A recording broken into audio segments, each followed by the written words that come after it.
Morning in the land of ancient history, the land of age-old civilizations and of the great prophets.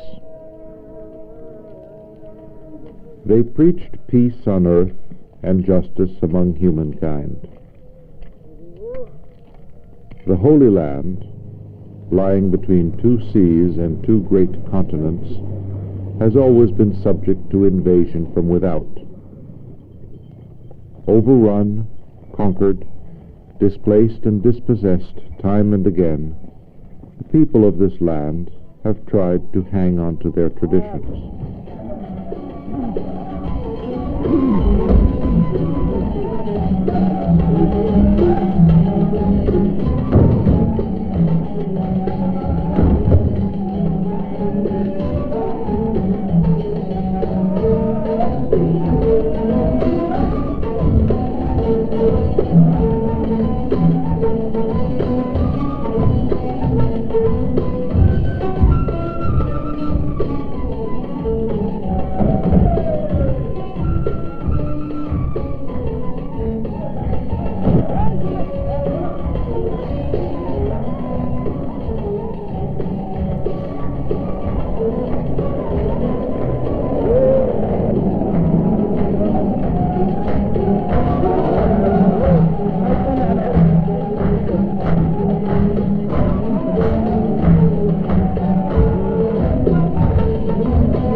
Jerusalem is a holy place for the three great modern religions which cherish this land.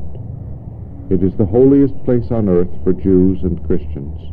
It is the place to which Muslims first turned in prayer. During its stormy history, Jerusalem has been destroyed time after time, falling to Jews, Romans, Babylonians, and Persians.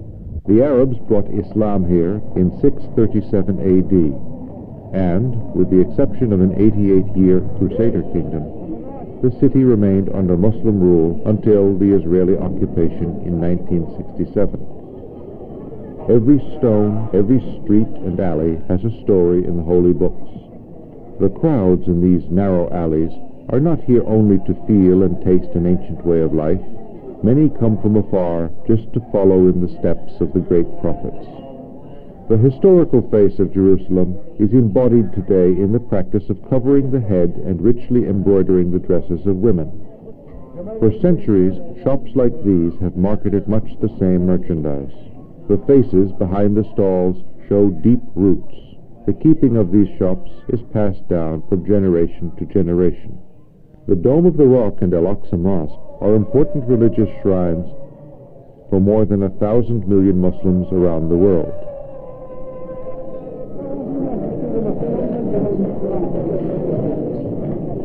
The western wall enclosing the Islamic shrines is the only remnant of the Jewish temple destroyed by the Romans.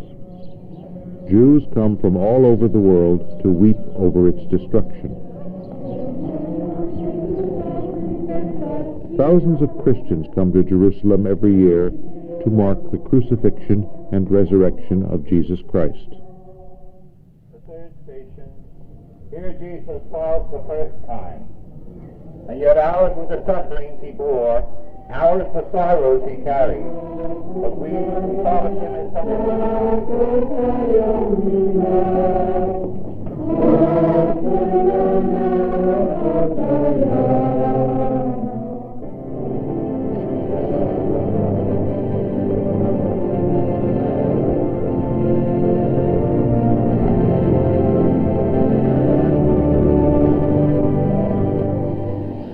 The Palestinian natives of this land, Muslims and Christians, preserve their ancient traditions through crafts such as olive wood carving.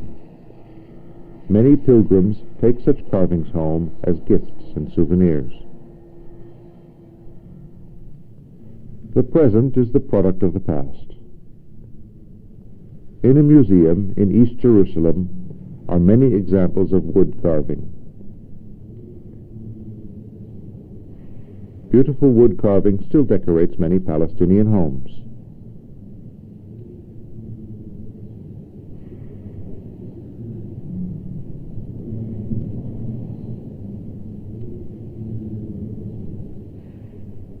بالقدس انعدمت الأشجار الضخمة أو الحديد فحتى يبنوا سقف. Large trees in Jerusalem have long been extinct. To build weatherproof ceilings without wood, people used stones to form an arch until the ceiling was finished and closed. Every stone supports the one next to it. This idea was borrowed from the Romans. The construction style of the Palestinian house makes it cool in summer and tempers the cold of winter. We should not forget that the most important domes in Palestine are the Dome of the Rock for the Muslims and the Church of the Holy Sepulchre for the Christians. These domes acquired a spiritual significance as they expanded from mosques and churches to houses. These Palestinian homes were built to keep out the summer heat, just as people have long worn white head coverings to reflect the sun during the long hot summers.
The Europeans focused their interest in Palestine primarily on the folklore. This is an implicit recognition by the Europeans that the people had preserved their originality from the beginning of history and until the present time. This is not a result of backwardness or ignorance, but a consequence of the conscious attachment of the people to their originality, their habits, their customs and way of life. بأصالة هذا الشعب وأصالة تقاليده وعاداته وطريقته في الحياة. This is Dar Tifl al-Arabi in Jerusalem. It is a first step towards a Palestinian National Museum.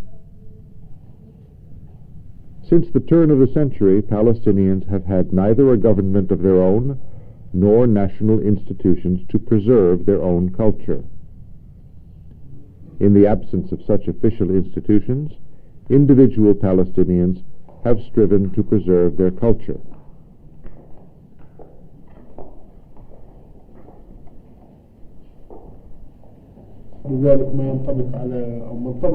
Palestinian intellectuals hold regular meetings at the Society of Ina'ash al-Usra in El Bira, a town in the West Bank. Great effort has been made to collect cultural items, including the spoken word and melodies and lyrics of folk songs. In the absence of a Palestinian state which could look after folkloric matters, I feel that it is the duty of the Palestinian individual, researcher, thinker, or writer, to fill this gap, which would otherwise have been filled by official institutions, to preserve the cultural traditions in written works. My last production was the Encyclopedia of Palestinian Folklore, which is an attempt to compile all aspects of culture in an encyclopedic form. Palestinian folklore continues to be lively, but it takes new forms and patterns conditioned by the new living circumstances of the Palestinian people. It was common in Palestinian culture for a girl to become engaged at the age of 13. Following that engagement, and until the wedding 3 to 6 years later, the girl was only to go out wearing the veil. In the meantime, the bride was to prepare herself for the big event, doing the embroidery, which was the principal decoration of the bridal dress. Today, embroidery is a part of Palestinian culture. It is widely used by women for making beautiful dresses. The bridesmaids are also busy preparing their dresses for the wedding. They come here to celebrate for 2 or 3 days.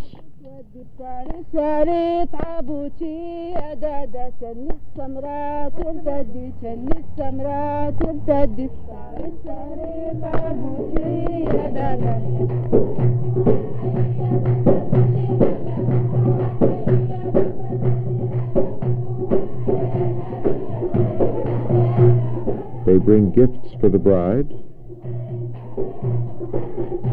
and color her hands with henna.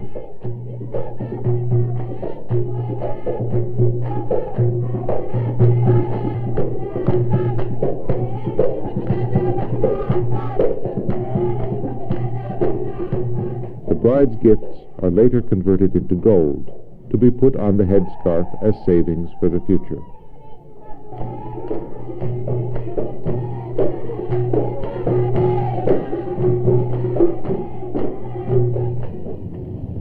غزة تفتقر إلى مكان ممكن يخدم.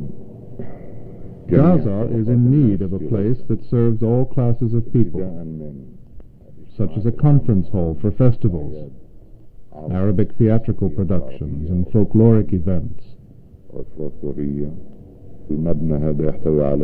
This cultural center comprises 3 halls, a main one and 2 secondary ones. There is a library for reference and lending of books.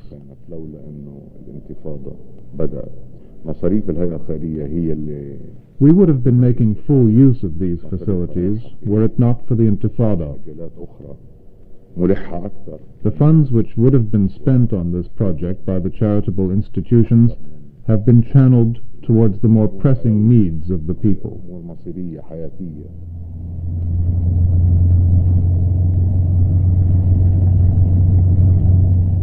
More than 4 million Palestinians have been living in exile. Of these, 2.5 million are registered as refugees with the United Nations Relief and Works Agency, UNRWA. A third of them live in refugee camps in Lebanon, the Syrian Arab Republic, Jordan, and the occupied territory of the West Bank and Gaza Strip. This is Bekaa camp in Jordan. UNRWA provides the refugee community with their basic needs: shelter, health, education, training, and social services. To many Palestine refugees, UNRWA is a lifeline.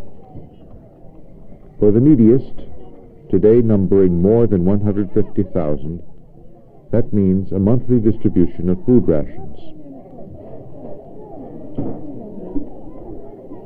The refugees in camps possess only the shelter UNRWA built for them 20 or 40 years ago. All refugees treasure their UN registration card, making them eligible for UNRWA's services.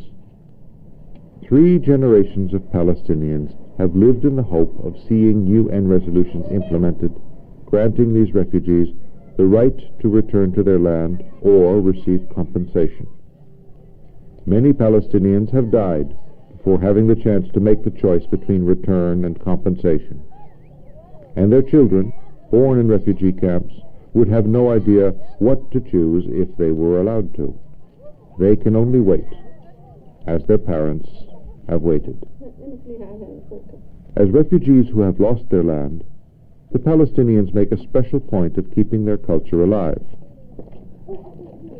The United Nations has been promoting this culture through women's activity centers and art education in schools for Palestine refugees. One of the center's activities helps Palestinian women to supplement their families' incomes through embroidery and sewing work. The centers provide the material and market the work.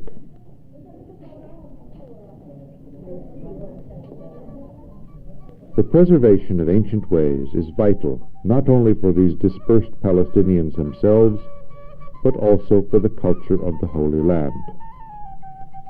It is not only a matter of the Palestinians' continuing way of life. Indeed, it is an integral part of Palestinian identity, a tradition of thousands of years.